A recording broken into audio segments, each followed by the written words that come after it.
Bapak Ibu. Saya hanya ingin membagikan sedikit materi yang saya dapatkan di modul 1.4, yaitu tentang budaya Rasulullah.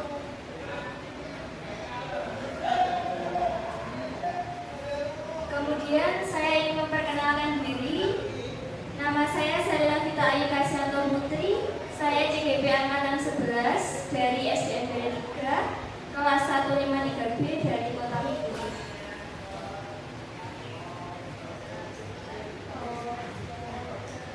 Sebelum ke inti materinya, agar kita tidak ngantuk karena ini jamnya jam rawan Bapak Ibu, jadi kita ice breaking terlebih dahulu. Yang pertama, ice breakingnya nanti kita gimana kalau kita nyanyi-nyanyi dulu Bapak Ibu? Kira-kira mungkin ada yang bisa mewakili memimpin teman-teman untuk nyanyi, biasanya yang suaranya merdu biasanya.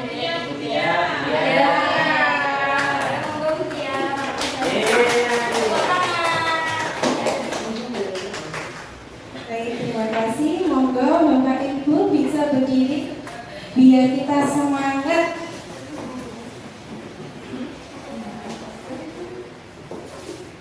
Semuanya ikut menyanyi ya, dan teman-teman juga boleh. Biar kita semangat dan tidak takut.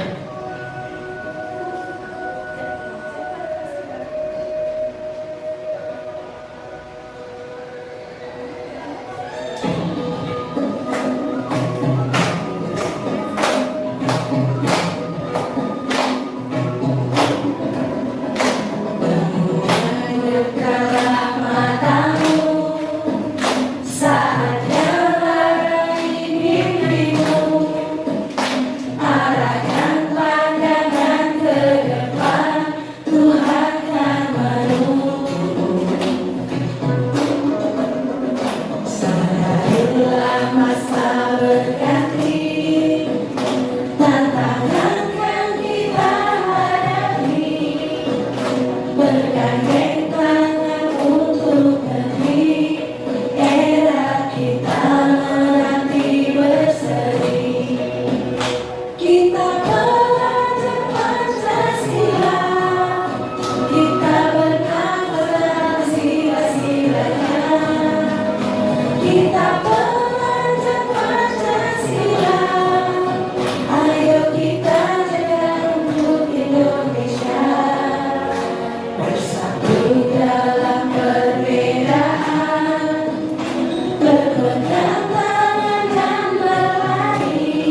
panjenengan kalau mengetahui bisa langsung angkat tangan ketika benar.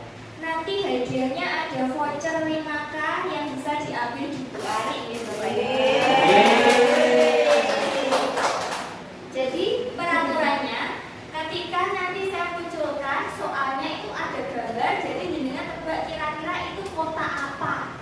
Nanti jenengan langsung angkat tangan, tapi jangan dijawab dulu. Tunggu saya menunjuk siapa yang lebih dulu mengangkat tangan. Itu nih Bapak Ibu. Siap Bapak Ibu? Siap. 1, 2, 3. Namanya Mbak Nadia. Bu Nadia ya. Apa Bu Nadia? Surabaya. Ada ikan surah dan buaya. Jadi kota Surabaya. Betul sekali, kota Surabaya karena ada gambar surah dan baya. Surabaya. Selamat ya Mbak Nadia mendapatkan Bu Nadia mendapatkan door prize 5K.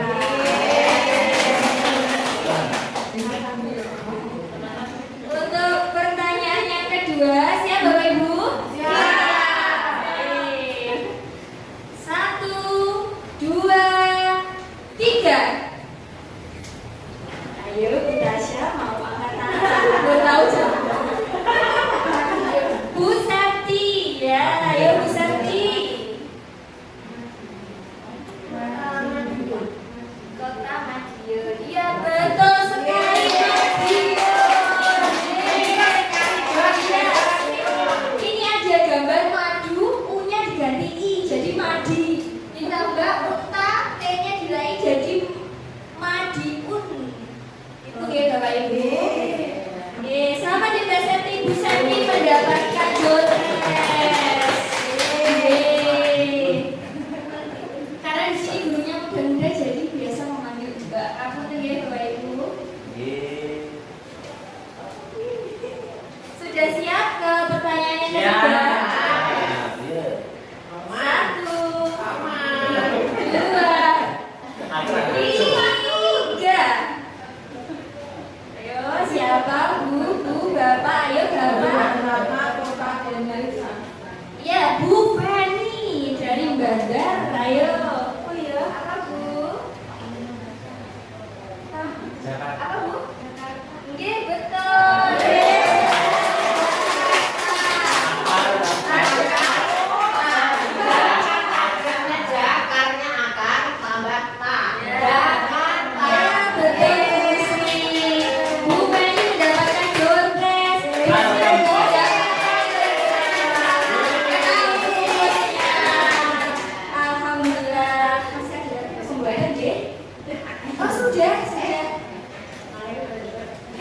Nanti untuk dompetnya bisa diminta dibuari ya Bu Ani?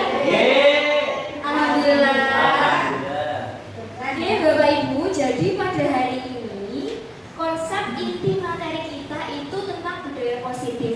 Nah di budaya positif itu ada beberapa unsur, ada 8 unsur. Yang pertama yaitu perubahan paradigma belajar. Yang kedua yaitu disiplin positif. Kemudian yang ketiga yaitu nilai-nilai kebajikan universal. Yang keempat yaitu motivasi perilaku manusia. Kemudian keyakinan kelas. Kemudian kebutuhan dasar manusia. Kemudian 5 posisi kontrol. Dan yang terakhir segitiga restitusi. Jadi kan siang-siang langsung dinampakkan materi seperti ini. Semoga panjenengan tidak pusing ya Bapak Ibu. Insya Allah menyenangkan. Ya Alhamdulillah. Kemudian, nah di sini ada yang pertama yaitu perubahan paradigma belajar. Pembelajaran dengan paradigma baru merupakan pembelajaran yang dirancang berdasarkan prinsip pembelajaran berdiferensiasi sehingga para murid belajar sesuai dengan kebutuhannya dan lebih ditekankan pada mewujudkan profil pelajar Pancasila. Jadi pada saat ini kita memang dituntut untuk melaksanakan pembelajaran yang berdiferensiasi. Untuk diferensiasi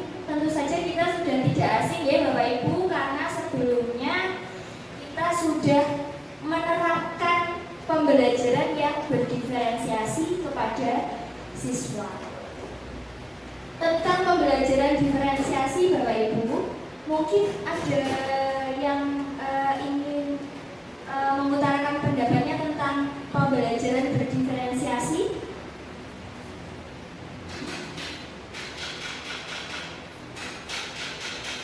Pembelajaran berdiferensiasi itu yang biasanya kita lakukan Bapak Ibu. Jadi dalam pembelajaran kita memfasilitasi gaya belajar siswa. Biasanya kita menggunakan video pembelajaran atau menggunakan gambar, poster, dan juga buku bacaan. Nah, kemudian paradigma belajar.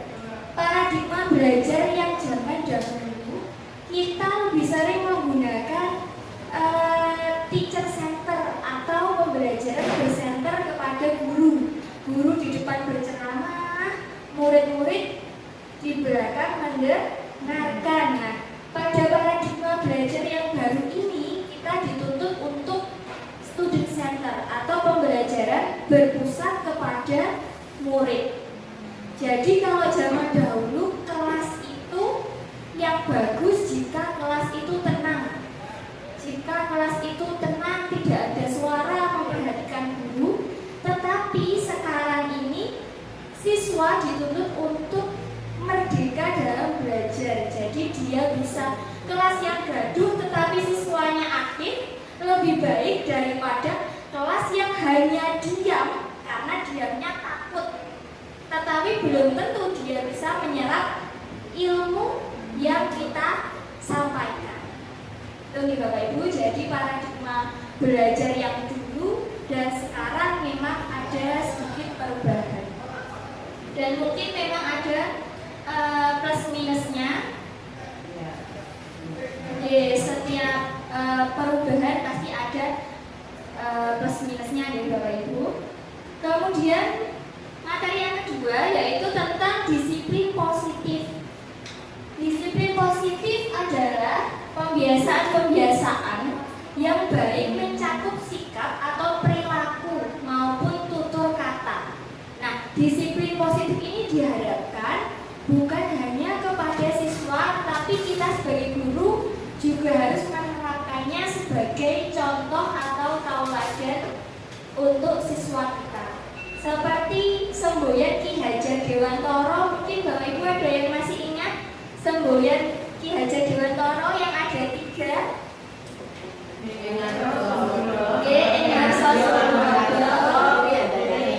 Laras sekali Bu Sri. Alhamdulillah bocor lagi. Yang pertama apa Bu Sri tadi Bu?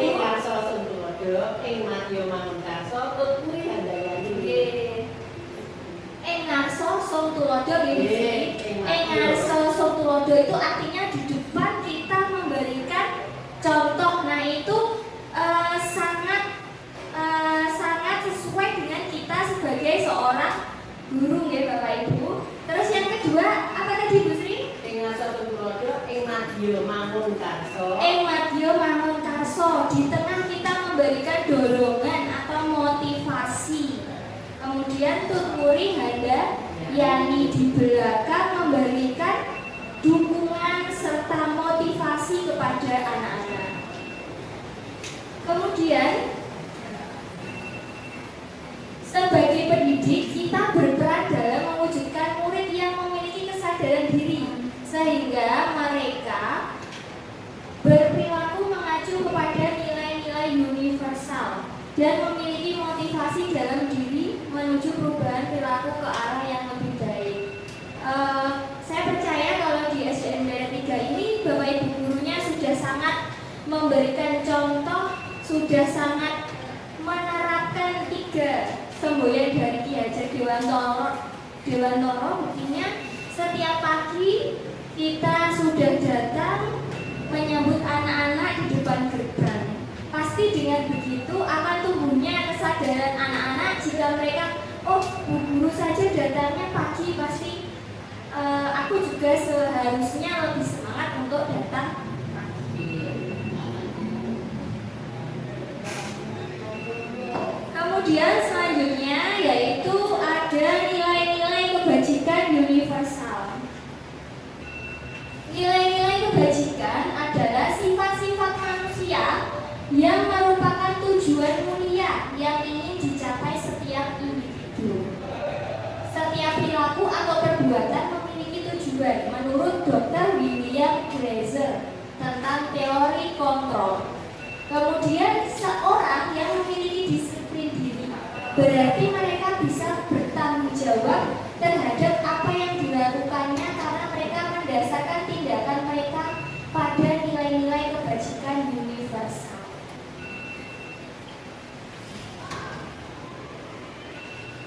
Nah, kemudian ada 3 motivasi perilaku manusia. Jadi Bapak Ibu, setiap orang jika akan melakukan sesuatu pasti ada motivasi tertentu. Motivasinya di sini terbagi menjadi 3, yaitu yang satu menghindari ketidaknyamanan atau hukuman, semisal anak berangkat pagi karena takut dihukum oleh gurunya kalau telat, atau anak memakai seragam lengkap karena takut kalau tidak lengkap akan disuruh hormat bendera oleh bapak ibu gurunya. Nah, berarti dia melakukan itu, dia disiplin karena takut kena hukuman. Nah, untuk yang kedua, motivasi yang kedua yaitu untuk mendapatkan imbalan atau penghargaan dari orang lain. Nah, ini seumpama jika kamu memakai seragam yang lengkap, kamu akan mendapatkan hadiah bintang dari ibu guru. Nanti bintang itu bisa ditukarkan di kantin sebesar 2.000. Nah, jadi si anak itu melakukan perilaku itu karena termotivasi akan mendapatkan hadiah. Nah, belum tentu akan seperti itu selamanya. Jadi dia akan terbiasa, dia akan merasa, oh kalau aku melakukan ini, aku harus mendapatkan hadiah. Nah, seperti itu. Kemudian yang ketiga yaitu alasan atau motivasi. Ini yang terbaik dari 2 alasan yang sebelumnya Bapak Ibu. Jadi untuk menjadi orang yang mereka inginkan dan menghargai diri sendiri dengan nilai-nilai yang mereka percaya.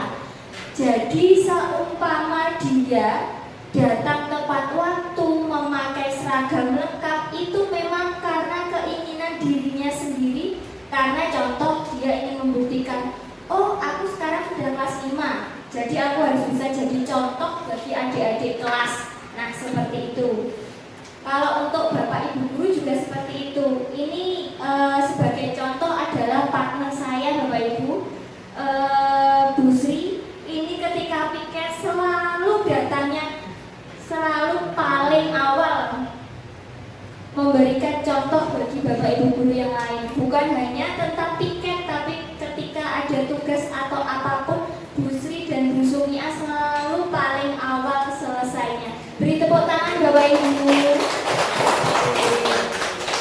Jadi alhamdulillah di SDN 3 ini untuk Bapak Ibu sudah menerapkan motivasi yang ketiga, yaitu menjadi orang yang mereka inginkan dan menghargai diri sendiri sesuai dengan nilai-nilai yang kita percaya.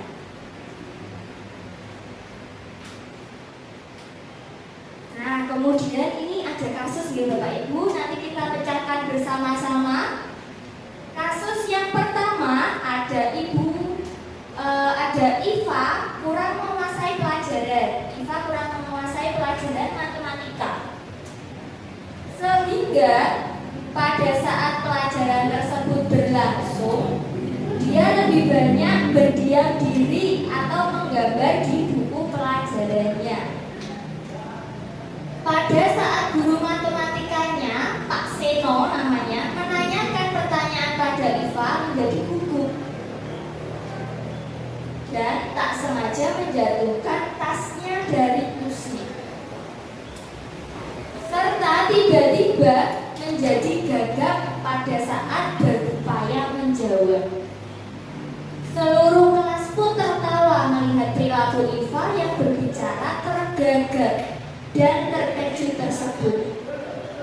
Kemudian Pak Seno pada saat itu membiarkan teman-teman IVA menertawakan IVA yang tergagap dan malu luar biasa, dan malahan meminta IVA untuk maju ke depan kelas dan berdiri di depan kelas sambil menunjuk hidungnya karena tidak bisa menjawab pertanyaan Pak Seno.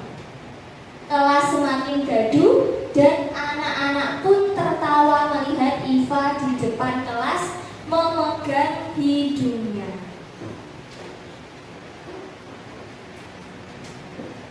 Nah, kemudian ada pertanyaan yang mungkin bisa kita pecahkan Bapak Ibu.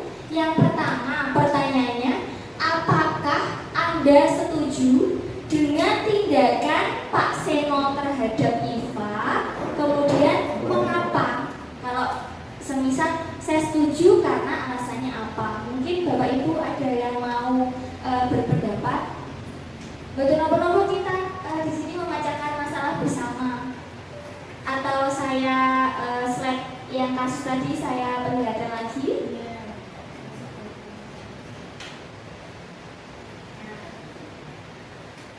Jadi kasusnya di sini IVA kurang menguasai pelajaran matematika, tapi dia malah menggambar. Kemudian ketika ditunjuk dia tergagap karena belum tahu tentang pelajarannya. Kemudian seluruh kelas menertawakannya dan Pak Seno malah menyuruhnya ke depan kelas dan memegang ujung hidungnya. Bapak Ibu mungkin ada yang mau berpendapat dengan suara merdunya. Monggo, Bu Tia atau Pak Rohman atau Bu Tia? Oh ya, monggo Bu Tia.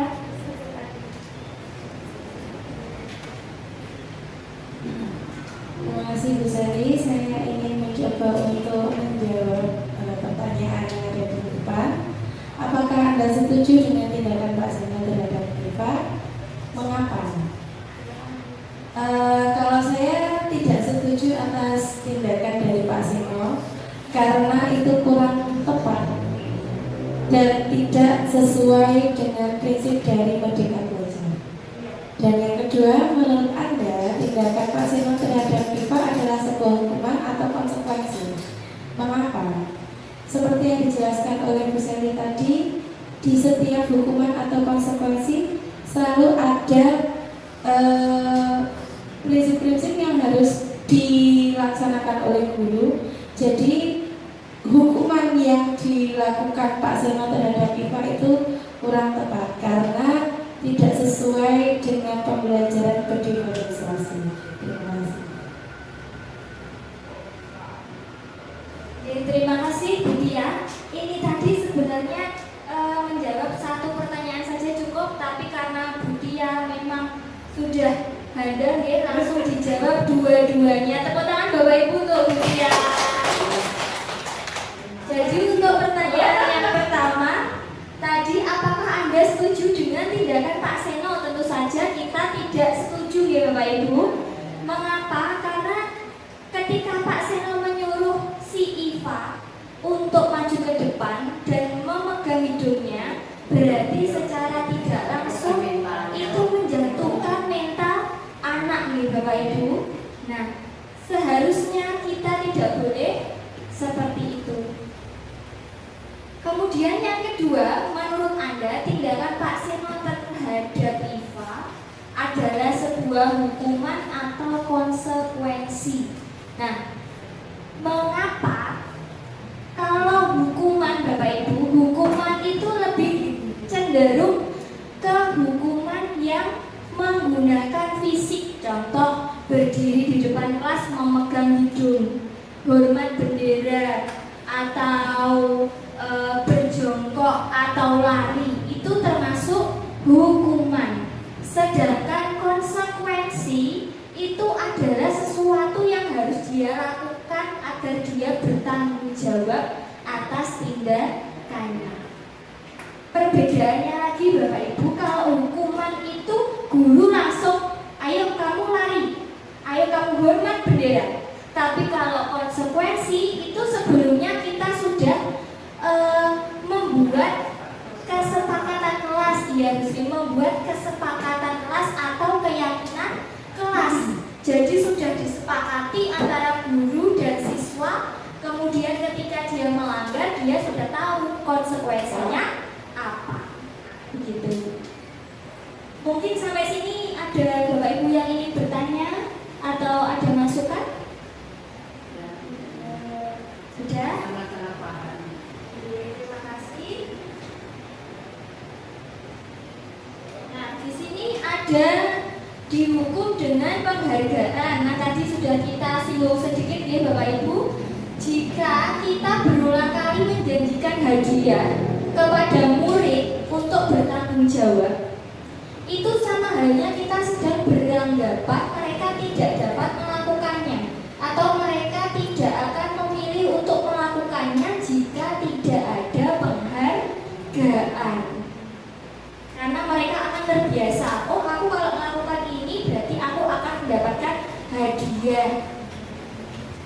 Jadi hal tersebut tidak boleh kita tanamkan kepada anak-anak, kecuali dalam event tertentu. Memang itu ada lomba atau ada ajang tertentu, baru kita bisa memberikan apresiasi. Atau misalkan hadiah ini bisa kita ganti jika di kelas kita menggunakan hadiah ini mengganti dengan apresiasi berupa kata-kata. Oh ya ampun, si Rino, kamu hari ini kok terlihat sangat bagus sekali, seragamnya lengkap, datang tepat waktu, rambutnya rapi, dan subhanallah ganteng sekali murid ibu. Nah, seperti itu sudah termasuk penghargaan secara apresiasi kepada anak. Terus kemudian dampak penghargaan berlaku sama dengan hukuman. Jadi kalau penghargaan itu hukuman yang tidak nampak, kalau hukuman itu langsung secara nampak. Dalam arti meminta atau membujuk seseorang melakukan sesuatu untuk memenuhi suatu tujuan. Jadi ini tidak berlaku untuk murid saja Bapak Ibu, ini berlaku juga untuk anak-anak kita. Jadi jangan dibiasakan kita selalu memberikan sesuatu yang ia inginkan. Ya kalau masih kecil mintanya motor-motoran, nanti kalau sudah sedikit besar nanti mintanya motor beneran. Terus nanti mintanya mobil beneran. Ya alhamdulillah kalau ada rezeki pasti akan diberikan nih Bapak Ibu. Kemudian yang ketiga yaitu amin. Yang ketiga yaitu dorongan eksternal. Dengan adanya penghargaan akan menjadi faktor ketergantungan dan akan berdampak pada murid, yaitu menurunkan kualitas, menurunkan kreativitas, dan mengurangi motivasi intrinsik. Jadi motivasi untuk dirinya sendiri dari dalam diri itu menjadi semakin terkikis, karena dia tadi sudah ditutupi karena aku kalau nanti bisa seperti ini akan mendapatkan hadiah. Itu ya Bapak Ibu.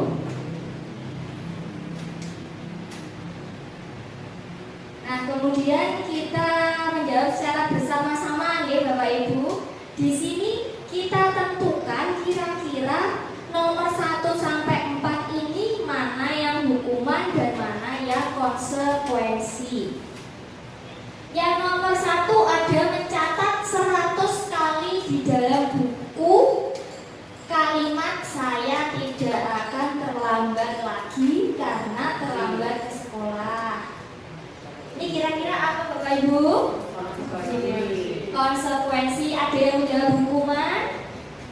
Betul. Lanjut yang kedua. Mari mengelilingi lapangan basket 2 kali karena terlambat hadir di sekolah. Hukuman. Semuanya menjawab hukuman ya. Terus kemudian yang ketiga, berjemur di lapangan basket pukul 12 siang karena mengobrol dengan teman. Hukuman. Kemudian yang keempat, kehilangan 10 menit jam istirahat untuk mengerjakan tugas karena terlambat datang dan tertinggal pelajaran selama 10 menit. Konsekuensi. Monggo kita buktikan jawaban kita semua. Baik Bapak Ibu, kita lanjutkan. Tadi sudah kita bahas tentang kita memilih mana yang hukuman, mana yang konsekuensi. Nah, yang pertama yaitu mencatat 100 kali di dalam buku kalimat saya tidak akan terlambat lagi karena terlambat ke sekolah. Ini merupakan konsekuensi. Betul. Jadi Bapak Ibu guru semuanya betul. Tepuk tangan. Kemudian yang kedua yaitu lari mengelilingi lapangan basket 2 kali karena terlambat hadir di sekolah. Tadi Bapak Ibu menjawab hukuman dan ternyata betul. Tepuk tangan untuk semua. Yang ketiga, berjemur di lapangan basket pukul 12 siang karena mengobrol dengan teman. Tadi kita semua menjawab hukuman dan ternyata betul. Tepuk tangan lagi. Yang keempat yaitu kehilangan 10 menit jam istirahat untuk mengerjakan tugas karena terlambat datang dan tertinggal pelajaran selama 10 menit. Itu merupakan konsekuensi. Kita semua betul. Tepuk tangan untuk kita semua. Ya Bapak Ibu, jadi sekarang kita semua sudah paham ya apa perbedaan hukuman dan juga konsekuensi. Jadi kalau hukuman itu merupakan hal yang menjurus ke hukuman fisik, ya secara fisik kita berikan kepada siswa. Tetapi kalau konsekuensi itu kita melatih siswa agar bertanggung jawab apa yang sudah dia lakukan, berarti dia tahu apa yang harus dia pertanggungjawabkan. Konsekuensi ini ada hubungannya dengan keyakinan kelas yang sudah kita buat sebelumnya. Nah, Bapak Ibu, di sini saya ingin berbagi praktik baik saya. Mungkin saya yakin Bapak Ibu sudah menerapkannya di kelas masing-masing tentang keyakinan kelas yang dulunya kita kenal dengan peraturan kelas atau dengan keyakinan kelas atau kesepakatan kelas. Jadi waktu awal pembelajaran awal tahun ajaran baru ini, saya menggunakan sticky note. Saya bagikan ke 28 murid saya. Kemudian murid saya satu orang secara individu menuliskan satu aturan yang ingin atau dia inginkan selama ada di kelas tersebut. Kemudian setelah terkumpul semuanya, saya tempelkan di papan tulis. Ada yang menulis tidak boleh datang terlambat, ada yang menulis tidak boleh makan di kelas saat jam pelajaran, ada yang menulis tidak boleh memukul atau bahasa Jawanya klotekan di meja dan sebagainya. Setelah itu kita rumuskan bersama-sama. Jika ada yang sama maka kita gugurkan salah satu, jadi tidak ada yang double. Kemudian setelah sama disepakati, boleh sticky note ini kita tempelkan di dinding bacaan atau mading kelas. Boleh kita salin, kita ketik, baru kita tempel sebagai keyakinan atau kesepakatan kelas yang sudah kita rumuskan bersama-sama dengan siswa. Jadi di sini kita melatih siswa untuk merumuskan peraturan yang dia juga buat sendiri, dia juga harus bertanggung jawab melaksanakannya, dan dia juga tentunya tahu konsekuensi apa yang akan dia lakukan jika melanggarnya. Begitu ya Bapak Ibu. kemudian ini ada, menurut panjenengan kira-kira keyakinan kelas dan peraturan kelas itu sama atau tidak Bapak Ibu? Tidak, berarti ini salah ya. Ini ada keyakinan kelas dan peraturan kelas adalah hal yang sama. Berarti salah. Oke, tepat sekali salah karena keyakinan kelas itu kita merumuskan bersama-sama dengan anak ikut merumuskan, anak ikut andil dalam pembuatannya. Tapi kalau aturan itu yang sudah ditetapkan, yang sudah ada secara mutlak. Okay. Semisal kalau keyakinan kelas itu contohnya tidak boleh makan di dalam kelas saat jam pelajaran, tetapi boleh makan di dalam kelas saat jam istirahat. Berarti fleksibel sesuai waktunya. Beda dengan peraturan kelas. Kalau peraturan kelas itu contohnya ke sekolah harus memakai seragam lengkap. Karena aturannya di sekolah harus memakai seragam. Kalau tidak pakai seragam, ya tentunya namanya bukan sekolah. Jadi perbedaannya itu garis besarnya Bapak Ibu.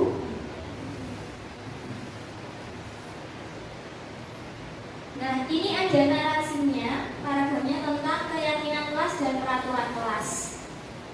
Kalau keyakinan kelas adalah nilai-nilai dan sikap yang dipegang oleh anggota kelas, seperti pandangan tentang potensi siswa atau cara belajar yang ideal, yang membentuk kultur dan atmosfer di dalam kelas. Sebaliknya, jika peraturan kelas adalah pedoman konkret yang mengatur perilaku siswa, seperti aturan tentang berbicara saat guru berbicara, atau batas waktu pengumpulan tugas yang bertujuan untuk menjaga disiplin dan menciptakan lingkungan belajar yang teratur. Dengan demikian, keyakinan kelas mempengaruhi bagaimana siswa berinteraksi dan merasa tentang pembelajaran. Sedangkan peraturan kelas memastikan ketertiban dan koefisiensi dalam proses belajar atau pembelajaran. Nah, di sini ada kebutuhan dasar manusia, Bapak Ibu. Sebagai manusia kita punya kebutuhan dasar yang tidak boleh kita sepelekan atau kita Bapak Ibu? Tidak boleh kita biarkan, ya harus kita penuhi secara seimbang. Karena segala sesuatu itu memang harus seimbang. Nah, kebutuhan manusia adalah segala sesuatu yang dibutuhkan oleh manusia untuk mempertahankan keseimbangan kondisi fisiologi dan psikologis yang bertujuan untuk mempertahankan kehidupan dan kesehatannya. Jadi harus seimbang antara fisiologi fisik kita dan juga psikologis atau jiwa kita. Diibaratkan jika fisik kita sehat tapi jiwa kita tidak sehat, apakah kita bisa melaksanakan kegiatan dengan baik, Bapak Ibu? Tidak, tentu tidak. Pasti kalau fisiknya sehat, jiwanya tidak, pasti akan jalan di jalan raya muter-muter seperti orang kebingungan. Tapi kalau jiwanya sehat, fisiknya tidak sehat, apakah juga akan bisa melakukan aktivitas? Tidak. Benar, dia bisa berpikir jiwanya sehat, tapi fisiknya tidak bisa diajak untuk beraktivitas. Jadi kita harus seimbang, Bapak Ibu, apalagi di zaman yang seperti ini. Nah, di sini ada 5 kebutuhan dasar manusia, Bapak Ibu. Pasti Bapak Ibu sebelumnya sudah pernah mendengar atau melihat. Yang pertama itu ada kesenangan. Kesenangan itu faktor yang juga sangat penting bagi kebutuhan manusia, Bapak Ibu. Bahasa Inggrisnya love yourself, cintai dirimu. Dengan cara bagaimana? Dengan cara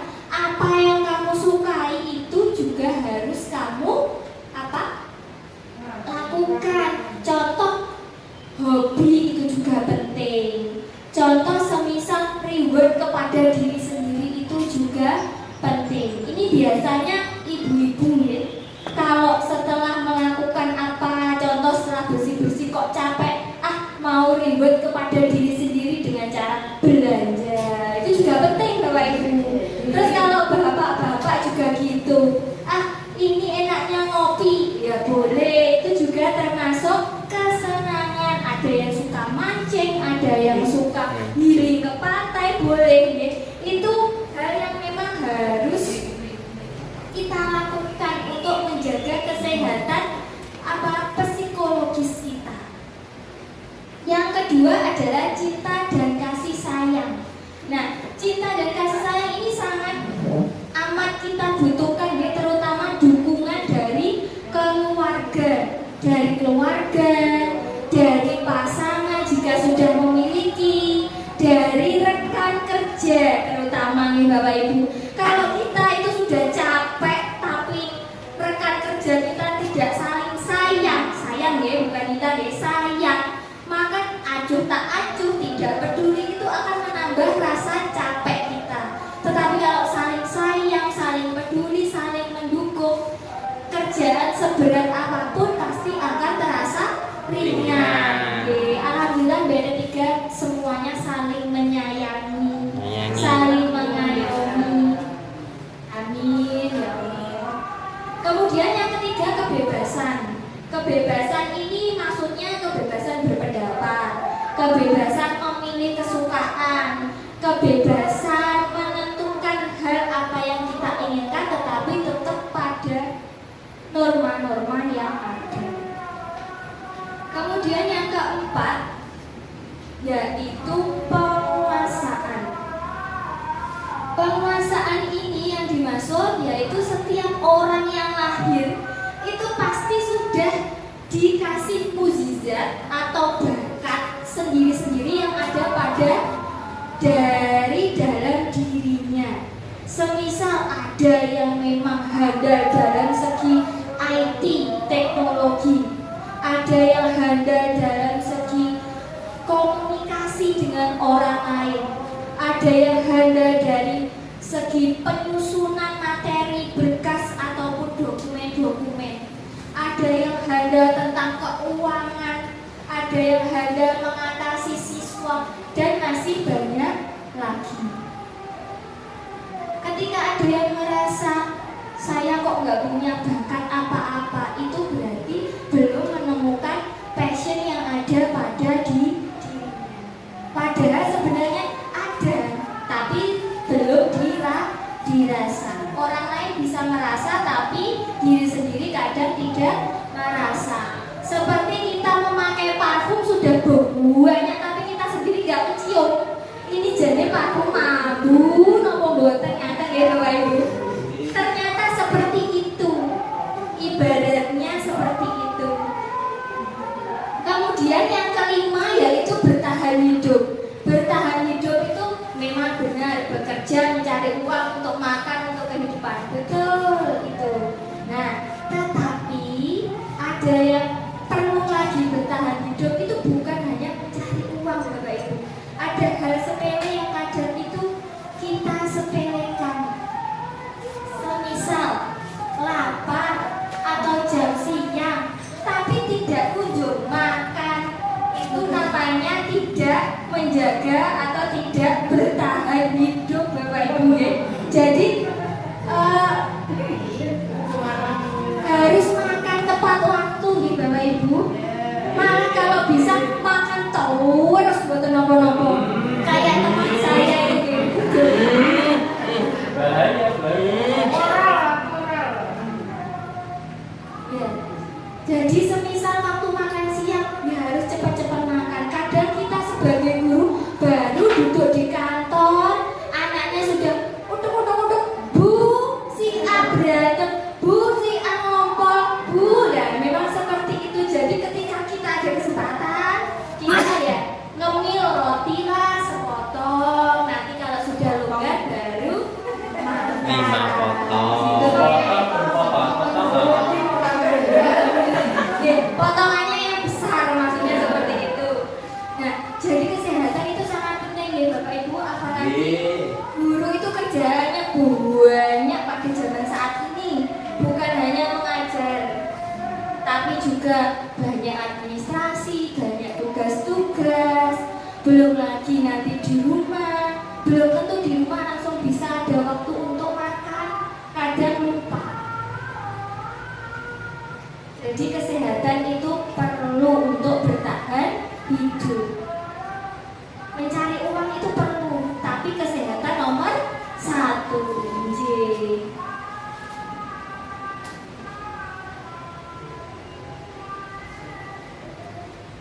Nah, kemudian ada posisi kontrol restitusi. Menurut Diane Gosen dalam bukunya Restitution School Discipline tahun 1998 mengemukakan bahwa guru perlu meninjau kembali penerapan disiplin di dalam ruang-ruang kelas mereka selama ini. Apakah telah efektif? Apakah berpusat kepada murid? Apakah memerdekakan murid dan memandirikan murid? Bagaimana dan mengapa? Melalui serangkaian riset dan berdasarkan pada teori kontrol Dr. William Glaser, berkesimpulan bahwa ada 5 posisi kontrol Bapak Ibu yang ditetapkan oleh guru, orang tua ataupun atasan dalam melakukan kontrol. Nah, 5 posisi kontrol ini disebut 5 posisi kontrol restitusi. Jadi ini bukan hanya untuk guru, tetapi juga untuk orang tua, bahkan untuk memimpin suatu lembaga. Jadi ada yang posisinya sebagai penghukum, ada yang sebagai pembuat rasa bersalah, ada yang sebagai teman, ada yang sebagai pemantau, ada yang sebagai manajer.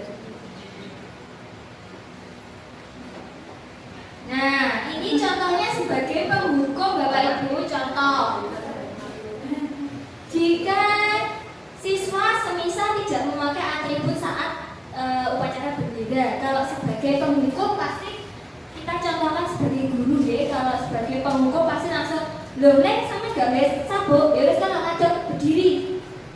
Ayo sama berdiri di sana di depan, karena sama melanggar aturan. Nah, itu kalau sebagai penghukum. Tapi kalau sebagai teman, kita menggunakan kata-kata yang sedikit mendatar, tidak terlalu tinggi, tapi memposisikan kita sebagai teman. Loh alah yo, dia iki mau koyo gak les sabuk nek, yo wis saiki gak apa-apa, sesuk tapi ojo diganti lagi yo. Nah, itu sebagai teman. Kalau pembuat rasa bersalah itu kita merendahkan suara kita. Yo alah le, Askar kok yo gak gawe sabun rentole. Sampe kok gak kesane Bu Seli to. Bu Seli wis janet. Sampe gak kesane Bu Seli to. Wis iso aja ngene ya ngomosane Bu Seli lo isin. Lah itu kita membuat dia merasa bersalah terhadap kita. Kemudian pemantau. Kalau pemantau itu cukup dari jauh melihat, oh kayak gak gawe sabuk, kayak oh nanti bisa diproses. Nah, dan itu sebagai pemantau. Kemudian sebagai manajer. Nah, sebenarnya yang harus kita lakukan itu sebagai manajer Bapak Ibu. Jadi kita cari tahu kira-kira, sampai ini mau apa ya? Kira-kira sih gak lengkap, gak pakai sabuk Bu. Lah nyapa kok sampai gak pakai kenapa? Anu Bu, saya tidur di rumah Mbak, terus lupa sabuknya ketinggalan di rumah, sudah siap. Oh gitu ya wes. Nanti berarti minggu depan harus gimana? Pakai sabuk Bu, harus lengkap. Ya wes, berarti itu kesepakatan kita ya. Sampai yakin bisa menaatinya? Bisa Bu, sepakat Bu. Nah, jadi kita membuat kesepakatan dengan anak. Jadi dia juga akan berjanji pada dirinya sendiri. Kita cuma memanajeri. Istilahnya kita kayak manajer artis, ngatain itu lagi Bapak Ibu. Kita cuma memberikan jalan pada anak-anak agar dia bisa berpikir kritis. Nah, kemudian ada segitiga restitusi Bapak Ibu. Mungkin panjenengan sudah sering mendengarkan. Bentuknya seperti ini, sama kayak segitiga pada umumnya. Yang pertama ada menstabilkan identitas. Ini maksudnya contoh ketika ada permasalahan di kelas, ada si Anggun bertengkar dengan si Rio Rio, si Anggun teriak-teriak memukul tangannya Rio. Nah, sebagai guru kita tidak boleh langsung menjudge bahwa Anggun salah atau Rio salah, tidak. Tapi semisal kita bertanya kepada Anggun untuk menstabilkan identitas. Loh, tadi Bu Sari dengar kamu katanya berantem toh. Kenapa? Ya Bu, berantem sama Rio. Kenapa? Rio mencontek toh terus Bu, saya capek mengerjakan, enak Rio cuma nyontek toh terus ya Bu. Nah, itu kita menstabilkan identitas dengan cara memposisikan diri kita sebagai Anggun. Oh iya, apa Dok? Kalau Bu Sari di posisi Anggun, pasti Bu Sari juga marah. Capek mengerjakan, Rio tinggal mencontek. Kemudian, validasi tindakan yang salah. Kita tanya ke Anggun, terus pas kamu marah, kamu ngapain Rio? Saya teriak-teriak sambil mukul Rio Bu. Terus kita tanya, kira-kira tindakan Anggun tadi salah apa benar toh Dok? Salah Bu. Nah, dari situ bentuk validasi tindakan yang salah yang kita lakukan kepada Anggun. Terus kemudian kita menanyakan keyakinan kelas atau kesepakatan kelas. Kalau kamu tadi memukul, berarti kamu tadi tidak menerapkan keyakinan kelas apa kira-kira Dok? Tidak menghargai teman Bu, menyakiti teman. Iya betul, berarti lain kali harus gimana? Lain kali harus matur ke Bu Seli, tidak boleh langsung dengan kekerasan. Terus kemudian berbaikan dengan Rio. Gitu. Jadi ada tahapan segitiga restitusi Bapak Ibu yang harus kita terapkan agar kita dapat bagaimana ya? Agar kita dapat mengcover masalah anak. Karena anak itu emosinya masih terbilang labil, gitu. Tantrum, bahasa kekiniannya tantrum. Sekarang ibu-ibu aja sering tantrum, apalagi anak-anak gitu. Jadi kita harus menstabilkan dulu emosi anak, baru kita masuk ke intinya tindakan dia salah, baru kita kasih solusinya.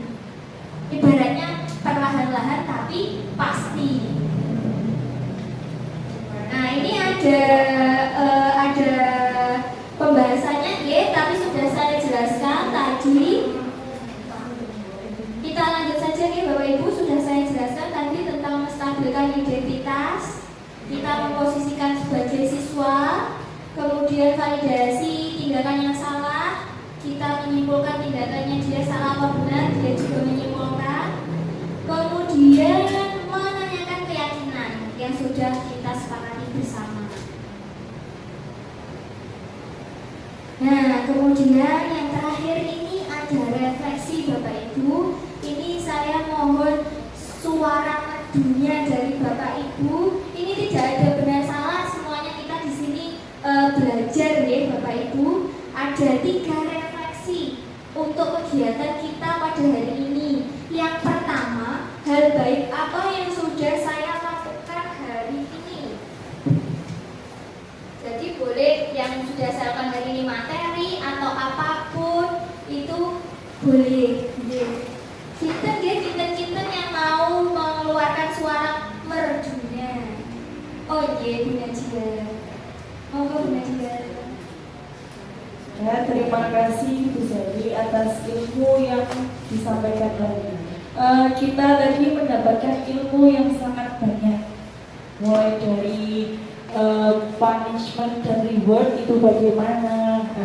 Hal baik yang sudah saya lakukan hari ini adalah saya mendapatkan ilmu baru dari Bu Sari mengenai punishment dan reward. Ternyata punishment atau reward yang selama ini kita terapkan untuk peserta didik tidak selamanya baik. Reward juga demikian, ternyata itu bukan pilihan apresiasi untuk siswa seperti itu. Terima kasih Bu Sari. Terima kasih Bu Nadia. Tepuk tangan untuk Bu Nadia Bapak Ibu. Ya, betul sekali Bapak Ibu. Jadi hukuman itu tidak selamanya baik. Kadang akan terkenang di memori anak. Dia kadang malah anak akan timbul dendam kepada gurunya. Oh, Pak Kelo kan hukum aku sampai aku mabot ada seperti itu. Jangan sampai ya Bapak Ibu.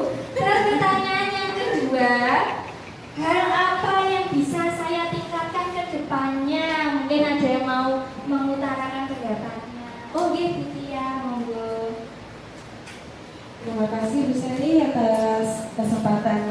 sesuai dengan apa yang sudah dijelaskan tadi, bahwa kita sebagai guru yaitu sebagai manajemen kontrol di kelas.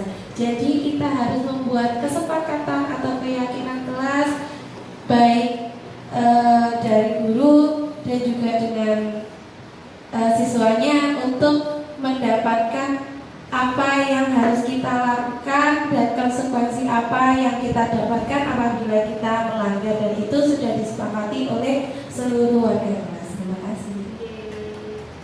Terima kasih Bu Tia, sangat mencakup ya Bu Tia. Benar, kita sebagai guru posisi kontrol kita yang utama yaitu sebagai manajer, memanajer apa keyakinan kelas yang sudah kita sepakati bersama-sama. Kemudian ada pertanyaan yang ketiga, refleksi ketiga yang terakhir, hal apa yang saya pelajari hari ini?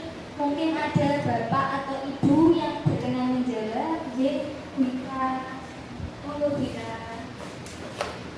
Terima kasih Bu Sani. Yang kita pelajari hari ini sebenarnya sangat banyak sekali ya Bu. Jadi pengetahuan baru saya sebagai seorang guru kepada siswa dan sebagai guru kepada rekan kerja. Dan ada beberapa hal yang menurut saya hal baru yang saya ketahui, yaitu yang pertama tentang perbedaan antara hukuman dan juga konsekuensi ini. Ternyata itu sangat berbeda jauh ya. Dan yang kedua yaitu tentang kebutuhan dasar manusia dan posisi kontrol restitusi. Dan yang selanjutnya adalah tentang segitiga restitusi. Itu sangat-sangat membantu kita dalam memahami beberapa hal yang terjadi di dalam kelas. Dan semoga itu menjadikan kami lebih baik lagi. Terima kasih Wika. Tepuk tangan Bapak Ibu untuk Wika. Oke, betul sekali Bapak Ibu. Hari ini kita sudah mempelajari banyak hal. Ada segitiga restitusi, 5 kebutuhan dasar manusia, 5 posisi kontrol, ada budaya positif dan juga keyakinan kelas. Jadi alhamdulillah, semoga kita semua dapat menerapkannya dalam mendidik putra-putri kita nih Bapak Ibu.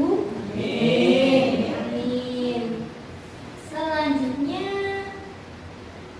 nah ini ada sedikit pantun di penghujung acara saya pada hari ini Bapak Ibu. Ngapunten kalau agak-agak kurang menyambung ya. Ini ada pantun dari saya. Ke Bandung bersama Omas.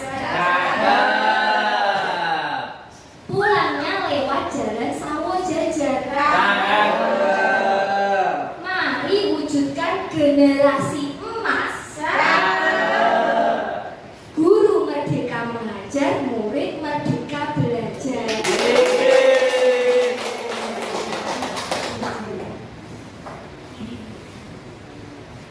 Terima kasih Bapak Ibu. Tak terasa kita sudah di penghujung acara diseminasi pada hari ini. Saya ucapkan terima kasih kepada Bapak Ibu yang sudah berkenan meluangkan waktunya, dan saya ucapkan mohon maaf yang sebesar-besarnya jika dalam penyampaian sedikit ilmu yang saya dapatkan ini dapat bermanfaat bagi kita semua, dan mohon maaf jika saya ada salah kata dan perbuatan ya Bapak Ibu.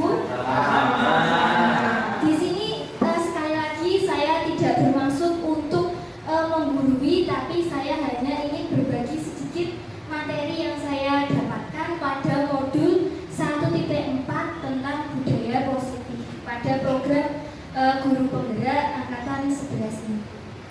Oke, saya tutup acara pada siang hari ini dengan bacaan hamdalah. Alhamdulillahirabbil alamin. Wassalamualaikum warahmatullahi